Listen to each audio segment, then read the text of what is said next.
प्रकाशवान है। निरंजन, निर मैंने नहीं, अंजन मैंने माया। वो माया से रहित है, वो निर्लैप है, उसके कोई दाग धब्बा किसी प्रकार का ना लग सकता, ना लगा, ना लगेगा। वो निर्लैप है, वो कर्म बंधन से निर्लैप है, वो करने धरने से परे है, वो आने जाने से परे है, वो बढ़ता और मिटता नहीं, वो यथावत यों का त्यों है, था और रहेगा। और हर शरीर उसी की सत्ता से चेतन है।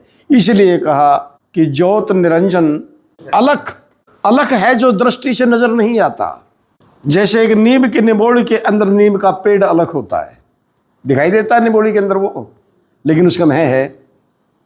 इसी प्रकार वो इसके अंदर है, लेकिन फिर भी नजर नहीं आता। प्रमाण साहिब कबीर का, घट में है सूझे नहीं और कर से गहा ना जाए। घट में है, दिखाई नहीं देता और हाथ से पकड़ा भी नहीं जा सकता। घट में है सूझे नहीं, कर से गहा ना जाए, मिल्या रहे और ना मिले। मिला हुआ है और फिर भी नहीं मिलता, इसलिए उसको अलग कहा है। और बेकासू कहूं बताए कि मैं किस तक ये बताऊं। तो ये भेद सतगुरु ने पाया, सतगुरु से पाया। ठीक है, सतगुरु भेद बताया, इस रहस्य को सतगुरु ने खोल करके यानी में दर्शाया। ये मैं भी करने वाला वही है और फिर तू ही तू करने वाला भी वही है। क्योंकि मैं करता मैं रहा, अब मुझ में रही ना हूं। जब आपा पर का मिट गया, फिर जहां देखूं वठई तू। तो जब तू तू कर रहा है, जो पहले मैं कर रहा था वही तो कह रहा है ना तू तू, तो कहीं मैं और कहीं तो सारा ही जगत बुलाया, यानी इस भ्रम चक्कर के अंदर सारा संसार ही पड़ा पाए। मैं और तू में फंस रहा है। ऐसी सहमदई मेरे सतगुरु अलग अलग। ये बड़ा गजब का निशाना है वैसे देखा जाए तो, क्योंकि जो नाम आपको दर्शाया गया है वो दृष्टि नहीं आता, वो अलग है, आंखों से नजर नहीं आता, हाथों से पकड़ा नहीं जा सकता, लेकिन उस अलग का है अलग। इसलिए मैं आपको शाम को कहता रहा हूं कि इस नाम के अंदर जो रहस्य छुपा हुआ है वो अलग के अंदर भी अलग है। अलग में वो अलग अलग आया जो अलग के अंदर भी अलग बना हुआ था, यानी वो लगाया। उदाहरण के तौर के ऊपर जैसे मैंने कहा कि निबोड़ी के अंदर नींव अलग है, ठीक है, लेकिन उस अलग के अंदर भी अलग है, क्योंकि जो वह चैतन्य शक्ति है ना, जो नींव रूप में प्रकट होती है, वह उस अलग के अंदर भी अलग है। इसी प्रकार से इस नाम रूपी शहन के अंदर, इस अलग के अंदर एक और अलग है। उस अलग तक जब पहुंच जाओगे तो स्थिति पा जाओगे। इसलिए मैं कह रहा हूं कि सिर्फ नाम रटन और सुमरण से बात नहीं बनेगी, उस रहस्य तक जाइए। नहीं तो अब ऊपर भी जिक्रा चल रहा था, फिर ये भी कह देते कि वो तो है बेनामी, नाम रूप वहां कह नहीं, वो तो है बेनामी। जब वो उसका कोई नाम ही नहीं है तो फिर ये नाम किसका दिया था आपने? अनामी है वो, उसका कोई नाम नहीं, तो फिर धर्म बढ़ता है। तो सतगुरु फिर ये नाम किसका दिया था, क्यों दिया था? प्रश्न तो बनता है, वाजिब है, और विषय से भी खड़ा होगा, विचार भी प्रकट होगा। तो नाम दिया था, अलख दिया था, उस अलख के अंदर अलख लखाया महापुरुषों ने, उस गहराई तक इसको लेके गए संत। मुझे सतगुरु भेद बताया, ज्योत स्वरूपी अलख निरंजन, कोई गठ खाली नहीं, भीखा भूखा कोई नहीं, सबकी गठड़ी लाल, पर गांठ खोल पर क्या नहीं रे, या विद गए भये कंगाल। क्योंकि विचार नहीं करते, उस गहराई तक नहीं जाते, इसलिए सभी भिखारी बड़े फिरते हैं, मेरे को दे दो, मेरे को दे दो, मेरे को दे। गांठ खोल के परख लेते तो बात बन जाती। तो महापुरुषों का कहना तो सही है, क्योंकि लेखा जोखा तो डॉक्टर साहब न्यू का न्यू, पर यू कोडी कुंबा पता नहीं डूबया क्यों। फिर भी पता नहीं कुंबा क्यों डूबने लग रहा है। महापुरुष तो रुक के मार के सही है, लेखा जोखा तो सही है।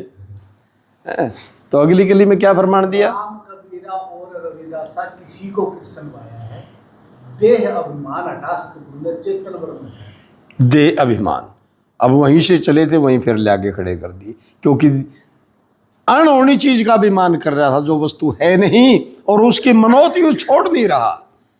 देह साबित होली युग केवल एक शोपनपुर है तेरा, अब रही बात क्या सिद्ध क्या हुआ, तत्व ही तो सिद्ध हुए थे। ठीक है, तो फिर ये पृथ्वी भी सत्य नहीं है, ये भी सत्य नहीं है। जिसका अगर इसको ये मान लें कि ये पृथ्वी सत्य है, तो इस शरीर को आधार पृथ्वी दे रही थी, तो ये आधार मिटना नहीं चाहिए था। सत्य वस्तु कभी मिटती नहीं, अगर सत्य होती तो ये इसका दिया हुआ आधार खंडन नहीं होना चाहिए था, यानी शरीर जाना ही नहीं चाहिए था। लेकिन ये रहा नहीं, मिट गया, इसलिए पृथ्वी असत्य है।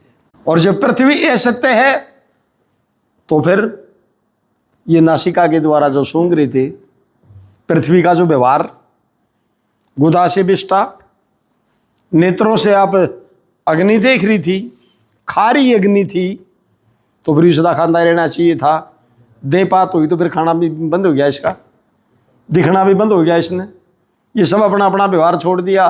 अगर जल सत्य था तो फिर यूं मरया हुआ क्यों आकड़ा, और मांस पाड़ के देख लो, मरेगा गिल्ला पाएगा, क्यों आकड़ गया इसने, मुड़ मुड़ के गोड्डे मुड़ने पड़े हैं इसके। इसलिए जल भी असत्य है, ये भी सत्य नहीं। जब जल सत्य असत्य नहीं तो अग्नि भी असत्य नहीं, असत्य है।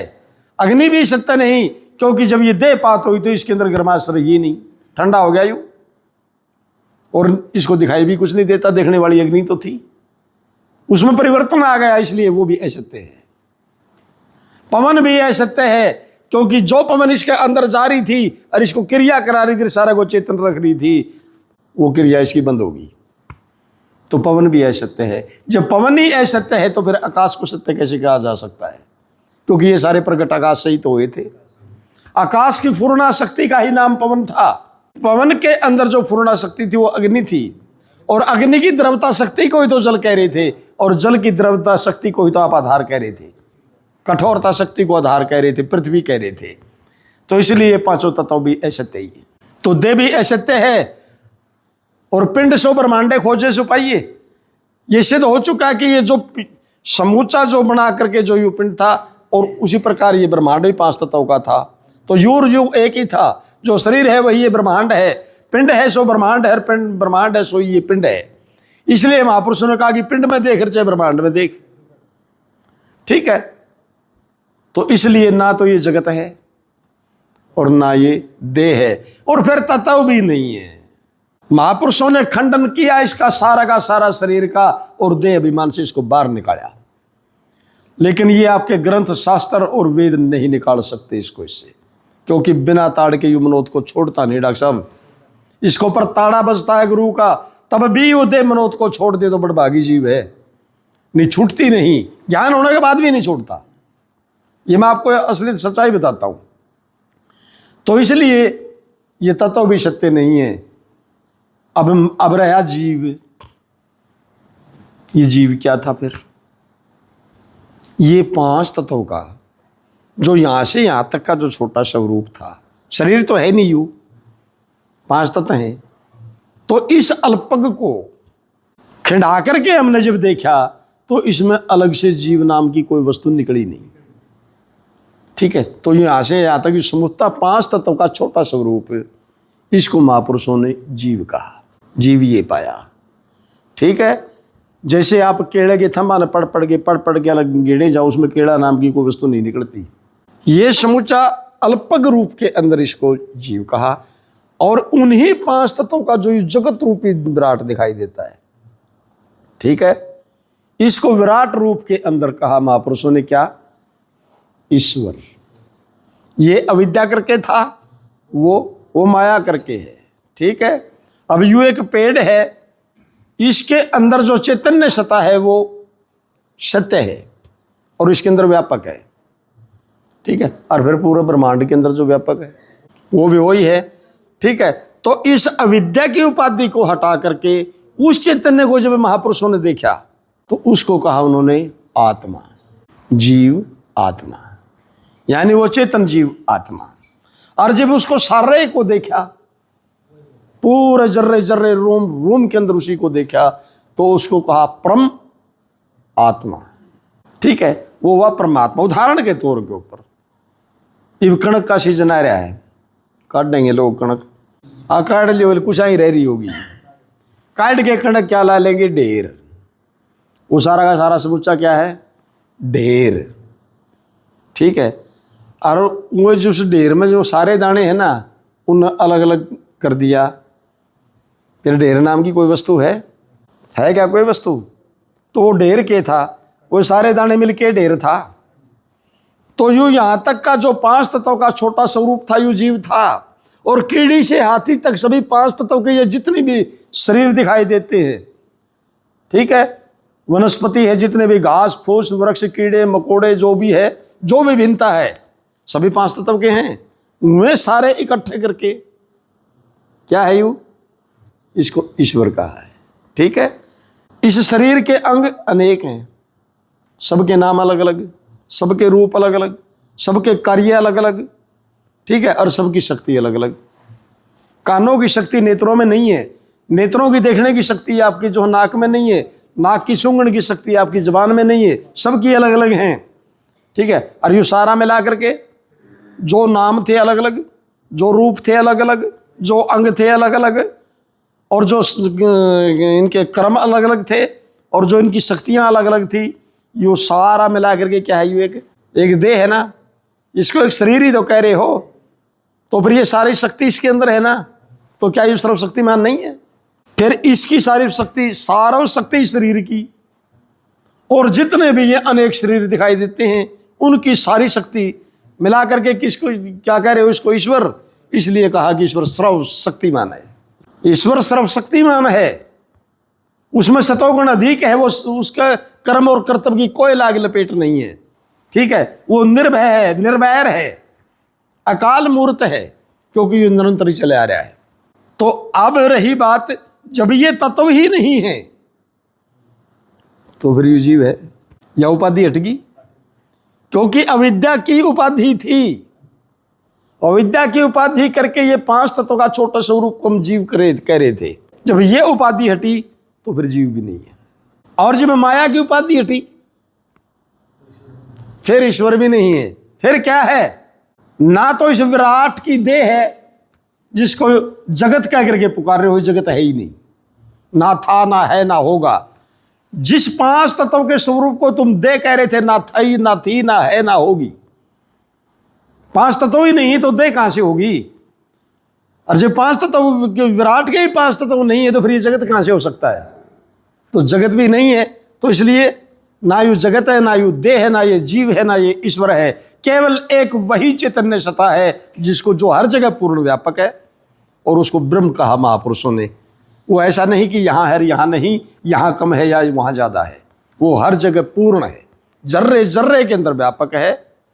ठीक है। तो उसको कहा क्या? ब्रह्म। लेकिन ये ब्रह्म की भावना से भी पार करे कि मैं ब्रह्म हूं, तो फिर क्या कहोगे? फिर उसको क्या कहा जाए? अब ये सारा खेल माया का था, अविद्या माया का ही टुकड़ा थी, माया में लीन हुई, और यूं सारा क्रियाकलाप सारा माया में लीन हुआ। यूं कमाल था सारा उस माया की 3 शक्तियों का, रजोगुण तमोगुण और सतोगुण का। ठीक है। ये उसका तमाशा था सारा, ये सारा एक नाटक था। और वही शक्ति जब ब्रह्म के अंदर जाकर के लीन होगी, क्योंकि वो प्रगट ही ब्रह्म से हुई थी। ब्रह्म कुछ नहीं करता, अक्रिय है, वो कर्म कर्तव्य से रहित है, वो कुछ नहीं करता, लेकिन वो सिर्फ देखता है। लेकिन ये नाटक उसकी शक्ति कर रही है। ये जो माया रूपी जो उसकी शक्ति थी, ये सारा नाटक उसने रचा, वो कर रही थी। और पहलवान की शक्ति पहलवान से अलग नहीं होती। जब ये वापस ब्रह्म में गई तो वहां पर तीनों गुणों की सत्ता बराबर हो जाती है, घाटवाद नहीं होते। ये विकारी वहां थे जहां घाटवाद हो रहे थे, क्योंकि सतोगुण रजोगुण को मात दे रहा था, और कहीं रजोगुण सतोगुण को दबा रहा था, और कहीं तमोगुण जो है वो रजोगुण को दबा रहा था। और यो घड़ियाली सुई का चक्कर चलता ही रहा। तो वहां पर इनको विकारी कहागा, वहां पर इनको कहागा रजोगुण तमोगुण सतोगुण। जब सामान्य शक्ति इनकी बनी और वापस ही जब ब्रह्म के लीन अंदर हुए, उसी का ही स्वरूप बन गए, वहां इसको कहा सत्य। उसी सत्य को, उसी सतोगुण को कहा महापुरुषों ने सत्य, और उसी रजोगुण को कहा चित्त, चिद। ठीक है, और उस चीज तमोगुण को कहा आनंद। तो कहा वो सच्चित आनंद स्वरूप है। ठीक है, मैं उससे जुदा नहीं और वो मुझसे जुदा नहीं। वो है सो मैं हूं और मैं हूं सो वही है। मेरा किसी काल भी विनाश नहीं है। मैं अनादि हूं, बेअंत हूं, बेअंत हूं, बेअंत हूं। यू सारा जो नाटक था, सारा बयान यू कर रहा था। ठीक है, तो वाणी काटती हुई जा रही है। अंशली के अंदर कहा भी कि अगली अंशली में क्या बोला, सूक्ष्म कारण और स्थूलता भिन्न भिन्न कर दर्शाया है। हाँ, सूक्ष्म स्थूल शरीर, ओ क्या नाम, स्थूल शरीर, सूक्ष्म आपका जो है सपने का 17 तत्व का जो लिंग शरीर है, और कारण जो है आपका शशोपति का जो कारण शरीर है। ये अलग अलग करके महापुरुषों ने नखेदी करी सारा की। फिर कहा रोम रोम कण कण व्यापक जुदा नजर नहीं आए। क्या बात है। अब क्या करिए, इसलिए मैं कहूँगा वह बुढ़े मरवाओगा, गलत ला दिया। अब यू भेद खुलवाओगे। डॉक्टर साहब पात्रता की कमी है, चाहता तो मैं भी हूं कि सारी संगत निर्भय हो जाए। क्या करे, रहा भी नहीं जाता बिला भाई, मुँह आई गल ना रहती, हर थक तक जीविका कहती है। रोम रोम जर्रे जर्रे में दूजा नजर नहीं आया। देखिए ऐसा है, वो ब्रह्म और जो उससे प्रकट माया हुई, वो ब्रह्म का ही स्वरूप है। ब्रह्म, उस माया से 3 गुण प्रकट हुए, रजोगुण, तमोगुण, सतोगुण।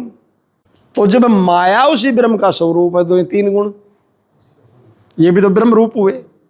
और 3 गुणों के कारण फिर आगे ये 3 गुणों से प्रकट 5 तत्व हुए। जब 3 गुण ब्रह्म स्वरूप हैं, तो ये 5 तत्व ब्रह्म स्वरूप हैं। और 5 तत्वों का विराट रूप ईश्वर था और छोटा रूप जीव था। जब ये 5 तत्व ब्रह्म रूप हैं, तो ईश्वर ब्रह्म रूप नहीं है। ईश्वर क्या हुआ, ब्रह्म रूप। और ये भी ब्रह्म रूप हुआ।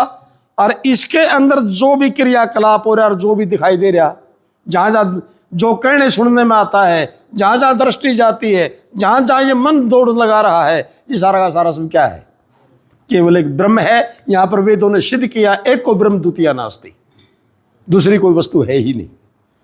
लेकिन तेरी दृष्टि में दोष है, तू इसको जगत करके देख रहा है, या दे करके देख रहा है, या जीव करके देख रहा है, या ईश्वर करके देख रहा है, या तू ब्रह्म करके देख रहा है। ब्रह्म ज्ञानी इसको ब्रह्म करके देख रहे हैं।